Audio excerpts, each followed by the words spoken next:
नमस्कार दोस्तों, तो स्वागत है आपका अपने YouTube channel dB online classes में। तो दोस्तों आज का जो हमारा सेशन है वो क्लास 10 का जो है मैथ से है और इसमें हम आप लोग को भी ऑब्जेक्टिव क्वेश्चन बताने वाले हैं जो कि आप लोग को बोर्ड एग्जाम 2025 के लिए जो है बहुत ही इम्पोर्टेंट क्लास है ये। और इस क्लास को आप लोग जो है पूरा लास्ट तक देखिएगा ताकि आप लोग को एक एक ऑब्जेक्टिव जो है अच्छी तरीक़ा से समझ में आए। इसमें हम आप लोग को जो है टोटल 20 ऑब्जेक्टिव क्वेश्चन बताने वाले हैं और आप लोग को लास्ट में ये भी बताना है कि इस 20 ऑब्जेक्टिव में से आप लोग को जो है कितना ऑब्जेक्टिव जो है सही हुआ है। समझ गए? अगर आप लोग को वीडियो लास्ट में अच्छा लगे तो आप लोग प्लीज़ वीडियो को लाइक करके और चैनल को जो है ज़रूर सब्सक्राइब कर लीजिएगा ताकि ऐसे ही आप लोग को ऑब्जेक्टिव और सब्जेक्टिव क्लास जो है देखने के लिए मिले। समझ गए? तो चलिए अब हम शुरू करते हैं। अब ये देखिए, ये पहला क्वेश्चन क्या करा और जितना भी क्वेश्चन रहेगा आप लोग को पूछा गया रहेगा। जैसे कि ये क्वेश्चन देखिए 2022 में पूछा गया। क्या कह रहा है? कह रहा है कि निम्नलिखित में से जो है कौन सी सबसे छोटी प्राकृतिक संख्या। तो देखिए सबसे छोटी प्राकृतिक संख्या जो होता है वो होता है 1। तो ऑप्शन नंबर सी जो हो जाएगा इसका जो है राइट आंसर हो जाएगा। समझ गए? चलिए अब आगे बढ़ते हैं। अब दूसरा नंबर क्वेश्चन देखिए क्या कह रहा है। कह रहा है कि 45 तथा 60 का जो है मौसक है। तो देखिए आप लोग को इसमें मौसम निकालना है। तो 45 से और 60 में मौसम निकालना है। तो 1 से लग जाएगा, ये बच जाएगा 45। तो ये कितना बच जाएगा 15 और 1500 फिर किस में लगाना है 45 में। तो 15 तिया 45। अब ये कट गया। तो देखिए HCF हम किसको कहते हैं कि जो लास्ट में कटा हुआ जो बच जाए उसी को कहते हैं HCF। तो देखिए इसमें जो है इससे कट गया है। समझ गए?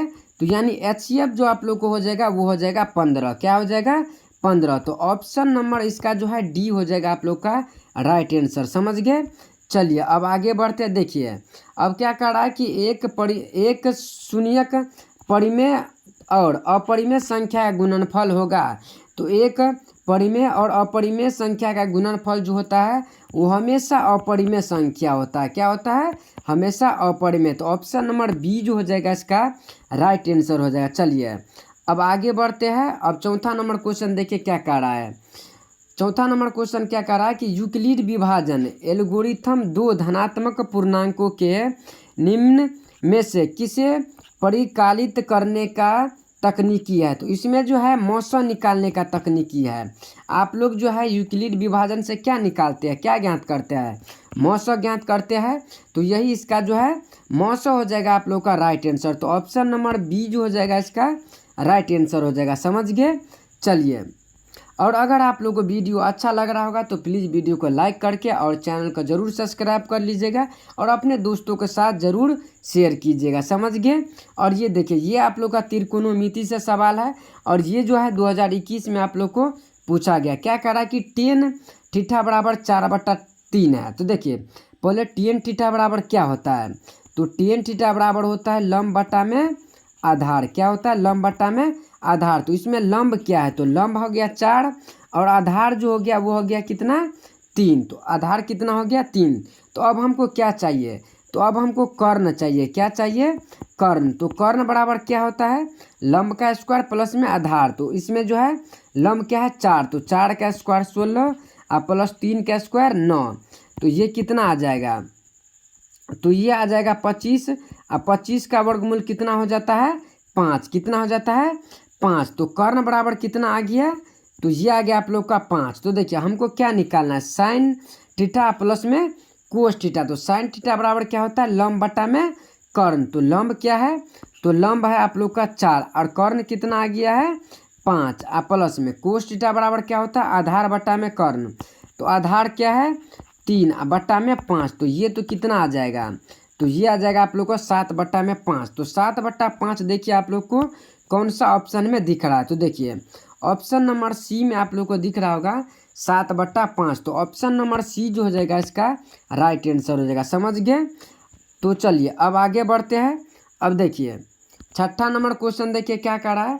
कह रहा है कि 10 थीटा बराबर यदि √3 तो सेक थीटा होगा। ये भी क्वेश्चन आप लोग को पूछा गया है। ये भी क्वेश्चन क्या है तो पूछा गया। तो देखिए इसमें भी कुछ नहीं करना है।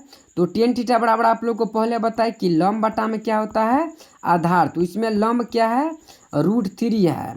और आधार क्या है, तो आधार नहीं कुछ है तो हम बट्टा में 1 दे सकते हैं, तो ये आ जाएगा 1। तो आप लोग को क्या निकालना है अब एक बार कर्ण निकाल लेना है। क्या निकाल लेना है, कर्ण। तो कर्ण बराबर अंडर रूट जो है लंब का स्क्वायर, तो अंडर रूट हम क्या करेंगे 3 का स्क्वायर। क्या करेंगे अंडर रूट 3 का स्क्वायर और प्लस में 1 का स्क्वायर। तो अंडर रूट 3 का स्क्वायर कितना आ जाएगा, तो ये आ जाएगा 3 और प्लस में आ जाएगा 1, तो ये आ जाएगा टोटल 4। तो 4 का वर्गमूल कितना हो जाएगा आप लोग का 2। यहाँ तक आप लोग समझ गए। तो कर्ण कितना आ गया है 2। अब हमको क्या चाहिए, तो अब हमको चाहिए सेक थीटा बराबर। तो सेक थीटा बराबर क्या होता है, तो ये होता है आप लोग का कर्ण बटा में आधार। तो कर्ण कितना आ गया, तो कर्ण आ गया है 2 और आधार कितना है, तो आधार आ गया 1। तो देखिए 2 बटा 1 या फिर 2, तो 2 देखिए आप लोग कौन सा ऑप्शन में, तो ऑप्शन नंबर डी। तो ऑप्शन नंबर डी जो हो जाएगा इसका राइट आंसर हो जाएगा। समझ गए, ऑप्शन नंबर डी क्या हो जाएगा इसका राइट आंसर हो जाएगा। चलिए अब फिर आगे बढ़ते हैं। अब देखिए ये भी क्वेश्चन देखिए क्या कह रहा है, कह रहा कि यदि 4 tan थीटा बराबर 4 तो मान होगा, तो इसमें क्या कर रहा है, तो सर यहाँ पे जो है थीटा का मान होगा, थीटा का जो है मान जो है कितना होगा, इसमें ये कह रहा है।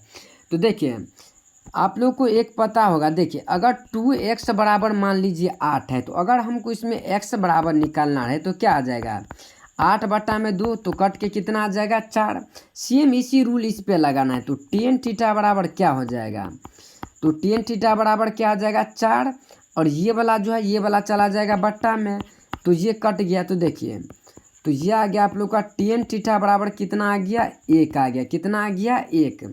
तो tan जो है 1, तो यहाँ पे जो है क्या आ जाएगा थीटा बराबर कितना आ जाएगा आप लोग का, तो थीटा बराबर यहाँ पर आ जाएगा 10। तो 10 कितना डिग्री का मान जो होता है 1 होता है, तो ये होता है 45 डिग्री का मान जो होता है 1 होता है। कितना होता है 45 डिग्री का मान जो होता है 1 होता है। तो कौन सा ऑप्शन में है, तो ऑप्शन नंबर सी जो हो जाएगा इसका राइट आंसर। कितना हो जाएगा सी हो जाएगा राइट आंसर, क्योंकि देखिए 10 जो होता है 45 डिग्री का मान कितना होता है 1 होता है। समझ गए, तो ऑप्शन नंबर सी जो हो जाएगा इसका राइट आंसर। तो चलिए अब आगे बढ़ते हैं। अब देखिए क्या कह रहा है 8वां नंबर क्वेश्चन, कह रहा है कि एक घड़ी के मिनट की सुई द्वारा 60 मिनट में बनाया गया कोण। तो देखिए जब भी एक यानी पूरा एक वृत्त घूमेगा तो इसका जो कोण होगा वो कितना डिग्री का होगा, तो वो हो जाएगा 360 डिग्री का। कितना डिग्री का 360 डिग्री का। तो ऑप्शन नंबर जो इसका हो जाएगा डी इसका जो है राइट आंसर हो जाएगा। समझ गए।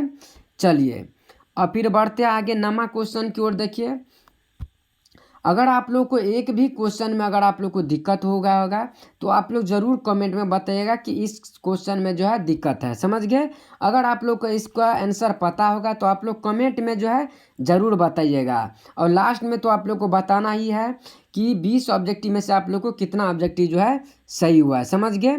तो देखिए इसमें क्या कर रहा है नमा क्वेश्चन कि बिंदु -6 और -7 में जो है कोटि जो है क्या होगा। तो देखिए कोटि, तो देखिए अगर पहला वाला रहे तो पहला वाला जो होता है वो होता है भुज, और दूसरा वाला को कोटि कहा जाता है। क्या कहा जाता है कोटि। तो देखिए इसमें पहला वाला तो भुज हो जाएगा, यानी अगर भुज पूछे तो भुज हो जाएगा क्या -6, लेकिन इसमें क्या पूछा है कोटि पूछा है, तो कोटि क्या हो जाएगा तो -7 हो जाएगा इसका राइट आंसर। समझ गए। यानी कोटि जो होता है वो दूसरा वाला होता है। तो दूसरा इसमें क्या है, तो इसमें 7 जो है आप लोग का दूसरा संख्या दिख रहा है। तो ऑप्शन नंबर सी इसका जो है राइट आंसर। अगर यहीं पे आप लोग को भुज पूछ दे तो भुज कौन सा हो जाएगा, तो भुज के लिए जो है ऑप्शन नंबर सी हो जाएगा इसका राइट आंसर। समझ गए। चलिए अब देखिए अब ये भी क्वेश्चन देखिए 2021 में पूछा गया, और बहुत बार इस तरीका से जो क्वेश्चन जो होता है वो पूछा जाता है कि एक्स अक्ष का समीकरण है। तो देखिए अगर एक्स एक्स का समीकरण बोले ना तो y बराबर जो होता है वो 0 हो जाएगा। क्या हो जाएगा एक्स एक्स का समीकरण में y बराबर जो क्या हो जाएगा 0 हो जाएगा। तो ऑप्शन नंबर बी जो हो जाएगा इसका राइट आंसर हो जाएगा। समझ गए। चलिए अब फिर आगे बढ़ते हैं। अब देखिए इसमें क्या कह रहा है, कह रहा है कि अगर y बराबर 10 का आलेख कैसी सरल रेखा होगी। तो इसमें जो है आप लोग को ए जो हो जाएगा इसका राइट आंसर, यानी एक्स के जो हो जाएगा वो समांतर हो जाएगा। अगर वाई बराबर 10 हो जाएगा तो वो हो जाएगा एक्स का क्या हो जाएगा, समांतर हो जाएगा। तो ऑप्शन नंबर ए जो हो जाएगा इसका राइट आंसर हो जाएगा। समझ गए। चलिए अब फिर आगे बढ़ते हैं। अब देखिए इसमें वही पूछ दिया है आप लोग को, क्या बता कि कोटि दूसरा वाला होता है और भुज जो होता है पहला वाला। तो पहला वाला क्या हो जाएगा, तो 12 हो जाएगा इसका भुज, क्या हो जाएगा माइनस में 12। तो ऑप्शन नंबर ए जो हो जाएगा इसका राइट। और यहीं पे कोटि पूछ दे तो कोटि के लिए ये हो जाएगा 20 का राइट आंसर हो जाएगा। समझ गए। चलिए अब फिर आगे बढ़ते हैं। अब देखिए 13 नंबर क्वेश्चन देखिए क्या करा है, करा कि निम्नलिखित में मूल बिंदु का नियामक क्या होगा, कौन जो है वो होगा। ये देखिए कितना बार पूछा गया, 2020 में, 21 में, 22 में, लगातार ये पूछते आ रहा है। समझ गए। तो देखिए मूल बिंदु का निर्देशांक जो होता है ना वो होता है 0 0। क्या होता है 0 0। तो ऑप्शन नंबर बी जो हो जाएगा इसका राइट आंसर हो जाएगा। समझ गए। यहाँ तक आप लोग को कोई दिक्कत जो है नहीं हुआ होगा। चलिए अब फिर आगे बढ़ते हैं। अब देखिए ये भी आप लोग क्या कर रहा है कि x बराबर -5 का आलेख जो है कैसी सरल रेखा होगी। तो देखिए इसका जो हो जाएगा आप लोग का ये हो जाएगा x के समांतर हो जाएगा। क्या हो जाएगा y के समांतर। तो ऑप्शन नंबर बी जो हो जाएगा इसका राइट आंसर हो जाएगा। समझ गया, ऑप्शन नंबर बी। चलिए अब फिर आगे बढ़ते। अब देखिए और इस टाइप का क्वेश्चन आप लोग को हर बार रहेगा ही रहेगा। समझ गए कि बिंदु आप लोग को इस तरीक़ा से दिया रहेगा और आप लोग को से कहेगा कि किस पाद में जो है स्थित है। देखिए इसको पहचानने के लिए सिंपल से आप लोग को एक ग्राफ जैसे जो है खींच लेना है। समझ गए। और ये देखिए ये होता है एक्स एक्सिस जो कि प्लस में होता है और ये माइनस में होता है और ये माइनस वाई होता है और ये जो होता है वाई। तो आप लोग को पता होगा कि ग्राफ में जो है पहले एक्स वाला लिखा जाता है और इसके बाद जो होता है वो वाई वाला लिखा जाता है। देखिए तो ये देखिए ये प्लस में है और ये भी प्लस में है, तो इसको फर्स्ट पाद कहेंगे यानी प्रथम पाद, और इसको द्वितीय पाद, और इसको जो है तृतीय पाद, और इसको जो है फोर्थ यानी चतुर्थ पाद कहेंगे। समझ गए। तो देखिए अगर प्लस प्लस कोई संख्या रहे, मान लीजिए प्लस में 2 रहे और प्लस में 3 रहे, तो ये जो हो जाएगा प्रथम पाद में हो जाएगा। अगर इसमें देखिए इसमें पहले माइनस और इसके बाद प्लस, अगर इस टाइप से यहाँ पे रहे कि -2 और प्लस में 3, तो ये कौन सा पाद में हो जाएगा, तो ये हो जाएगा आप लोग का द्वितीय पाद में। समझ गए। और ये तृतीय पाद में, तृतीय पाद में माइनस और माइनस रहता है। मान लीजिए -2 और माइनस जो है 3, तो अगर इस टाइप का रहे तो ये कौन सा पाद में हो जाएगा, तृतीय पाद में। तो देखिए 15 में यही पूछा गया है, 15 में जो है यही पूछा गया है। देखिए क्या कह रहा है कि -3 और -5 जो है किस में, तो ये क्या हो जाएगा, ये हो जाएगा तृतीय पाद में। तो कौन सा है, तो ऑप्शन नंबर सी जो हो जाएगा इसका राइट आंसर हो जाएगा। समझ गए, तृतीय पाद में। समझ गए। अगर यहीं पे पहले अगर प्लस में रहे और फिर माइनस में कोई संख्या दिया रहे तो ये हो जाएगा चतुर्पाद में। आशा करता हूँ कि ये जो है आप लोग का ग्राफ से की मदद से अच्छी तरीक़ा से पता चल गया होगा कि किस पाद में कैसा संख्या होगा तो स्थित रहेगा। समझ गए। चलिए अब आगे बढ़ते हैं। अब देखिए क्या कर रहा है, इसमें x का निर्देशांक पूछ रहा है। तो देखिए पहला वाला x रहता है और दूसरा वाला y, तो x वाला क्या है 6 है। तो ऑप्शन नंबर डी इसका जो है राइट हो जाएगा। समझ गए। चलिए अब देखिए 17 नंबर क्वेश्चन देखिए, और ये क्वेश्चन देखिए कितना बार आप लोग को एग्जाम में पूछा गया। क्या कह रहा है कि किसी घटना ई के लिए निम्नलिखित में से कौन सा है। तो देखिए ये तो होता है, नहीं होता है, ये भी नहीं होता है। एक प्रयेकता होता है और संभव और असंभव का जो मान होता है वो 1 होता है। तो ये जो हो जाएगा आप लोग का राइट आंसर। तो ऑप्शन नंबर सी जो हो जाएगा इसका राइट आंसर हो जाएगा। समझ गए। चलिए अब आगे बढ़िए। अब देखिए 18 नंबर क्वेश्चन क्या कर रहा है कि 2 पासे को एक साथ उछाला जाता है। इसमें जो है 2 पासा को एक साथ जो है उछाला जाता है, दोनों पर ही एक ही संख्या आने का प्रयेकता। तो देखिए प्रयेकता बराबर आप लोग को पता होगा कि संभव परिणाम की संख्या बटा में कुल संभव परिणाम की। तो देखिए इसमें 2 है और इसमें एक साथ, तो 1 आ जाएगा। एक पासा में कितना होता है, तो 6 होता है, तो 6 आ गया। और 2 पासा का कुल संभव परिणाम कितना होता है, तो 36 होता है। कितना होता है, 36। तो काट दीजिए तो ये कितना आ जाएगा 1/6। तो 1/6 आप लोगों को कौन सा ऑप्शन में दिख रहा है? तो ऑप्शन नंबर सी जो हो जाएगा इसका राइट आंसर हो जाएगा, समझ गए। चलिए अब फिर आगे बढ़िए। अब देखिए क्या करा, असंभव घटना की पर्यायता, और इस तरीका से आप लोगों को बोर्ड एग्जाम में सवाल फिक्स है कि रहेगा ही रहेगा कि असंभव घटना की पर्यायता और संभव। तो असंभव पूछे तो इसका मान जो होता है वो 0 होता है पर्यायता, और यहीं पे संभव पूछे तो संभव का लिए 1 होता है, समझ गए। और ये देखिए 2015 में और 2019 में जो है पूछा गया है, समझ गए। चलिए अब इसी तरह बढ़िए आगे। अब देखिए 20वां नंबर आज का जो है लास्ट क्वेश्चन है, कह रहा कि 13 और 19 का बीच का जो है समांतर माध्य। तो माध्य बराबर क्या होता है, एक संख्या प्लस में दूसरा संख्या बटा में कुल संख्या। तो देखिए एक संख्या कितना है 13 और प्लस में जो है 19 और 2 से जो इसमें क्या करना है भाग दे देना है। क्या कर देना है भाग। तो देखिए ये कितना हो गया, तो ये आ गया 32। 32/2 को काटेंगे तो कितना आ जाएगा 16। तो 16 कौन सा ऑप्शन में है?